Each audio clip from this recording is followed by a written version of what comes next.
किसान साथियों, आज के वीडियो में हम बात करेंगे बैगन की खेती के बारे में। दोस्तों, मैं आप लोगों को बता दूं कि बैगन की एक ऐसी खेती है जिसमें अगर लागत की बात की जाए तो लागत ना के बराबर होती है। अगर प्रॉफिट की बात की जाए तो प्रॉफिट हम लोग को बहुत ही हाई इस फसल से मिल जाती है। और दोस्तों, यह एक ऐसी फसल है जिसको अगर आप लोग अपने खेत में एक बार रोपाई कर देते हैं तो इससे जो तोड़ाई है आप लोग 1 साल तक ले सकते हैं। दोस्तों, 1 साल क्या, 1 साल से अधिक भी अगर आप लोग इसकी देखरेख करते रह जाते हैं ठीक से, तो 1 साल से भी अधिक आप लोग इससे तोड़ाई करते रह सकते हैं। दोस्तों, आप लोग को आज के इस वीडियो में बैंगन की खेती करने का सही समय क्या होता है, मतलब किस-किस समय हम पूरे साल में इसकी खेती कर सकते हैं, नर्सरी लगाने का सही समय क्या होता है, नर्सरी तैयार करने की सही विधि क्या होती है और दोस्तों नर्सरी कैसे हम लोग को लगानी चाहिए, पौध रोपाई करते समय हम लोग को क्या सावधानी करनी चाहिए, क्या दूरी रखनी चाहिए, खेत की तैयारी कैसे करनी चाहिए, इन सब की पूरी जानकारी आप लोग को डिटेल से यहाँ पर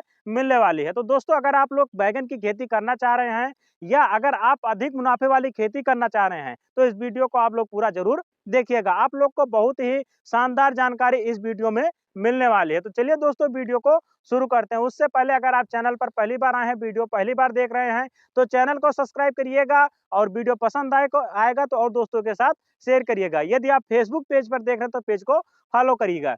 नमस्कार किसान भाइयों, मैं जय वर्मा, आप देख रहे हैं आपका अपना प्यारा यूट्यूब चैनल कृषि प्रधान भारत। दोस्तों, अगर आप खेती में आना चाह रहे हैं और ऐसी फसल को खोज रहे हैं जिसमें लागत बहुत कम हो और जो उससे प्रॉफिट हो आप लोग को ज्यादा मिल सके, तो आप लोग बैगन की खेती कर सकते हैं। और खेती वही जिसमें लागत कम और प्रॉफिट ज्यादा मिल सके, बैगन ऐसी ही खेती दोस्तों है। तो चलिए दोस्तों, सबसे पहले बात करते हैं कि हम बैगन की खेती कब तक कर सकते हैं। किसान साथियों, पूरे वर्ष बैगन की खेती की जाती है, मतलब पूरे वर्ष में 3 बार बैगन लगाया जाता है। जो लगाने का समय होता है, ग्रीष्मकालीन बैगन हो गया, वर्षाकालीन बैगन हो गया, शीतकालीन बैगन हो गया। तो दोस्तों, जो शीतकालीन बैगन होता है, अगर आप लोग को इसकी खेती करनी है तो जो इसकी नर्सरी लगाई जाती है ये मई जून में लगाई जाती है और जून जुलाई में इसकी रोपाई कर दी जाती है। अगर आप वर्षाकालीन बैगन की खेती करना चाह रहे हैं, मार्च अप्रैल में नर्सरी और अप्रैल मई में इसकी रोपाई कर दी जाती है। अगर ग्रीष्मकालीन बैगन की खेती आप लोग करना चाहते हैं तो नवंबर दिसंबर में इसकी नर्सरी लगाई जाएगी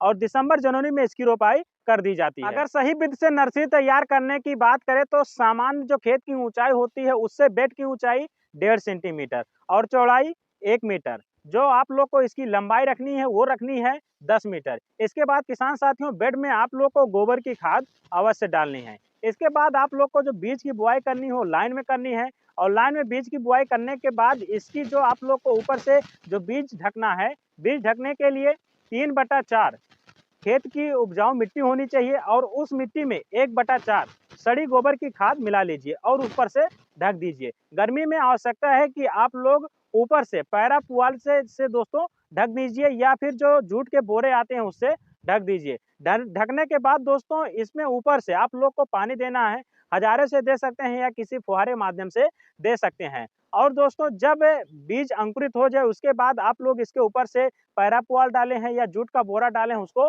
हटा दीजिए और 4 से 5 दिन के बाद इसकी बराबर सिंचाई करते रहिए, जिससे जो पौधा है बढ़िया से विकास कर सके। इस प्रकार से जो नर्सरी होती है बहुत ही शानदार नर्सरी तैयार होती है, या आप लोग दोस्तों अपने तरीके से भी नर्सरी तैयार कर सकते हैं। नर्सरी तैयार होने के बाद अब बात आती है पौध रोपाई की। पौध रोपाई के समय सबसे पहले बात करते हैं खेत तैयारी के बारे में। दोस्तों, जब खेत तैयारी की बात आती है तो सबसे पहले आप लोग खेत की बढ़िया से जुताई कर लीजिए। पहली जुताई करने के बाद दोस्तों उसमें आप लोग को गोबर की खाद जो सड़ी गली हो उसको मिला देना है। इसके बाद जब रासायनिक खाद मिलाने की बात दोस्तों आती है तो रासायनिक खादों में आप लोगों को 150 केजी नाइट्रोजन लेना है, फास्फेट 7 केजी और पोटास भी 60 केजी लेना है। जिसमें दोस्तों रोपाई से पहले आप लोग को क्या करना है कि 1/3 भाग ही नाइट्रोजन आप लोग को उपयोग करना है, मतलब 50 KG nitrogen, 60 KG phosphate, 60 KG potash का प्रयोग आप लोग को रोपाई से पूर्व कर देना है। बचा जो आप लोग का नाइट्रोजन है जो 100 केजी बच रहा है,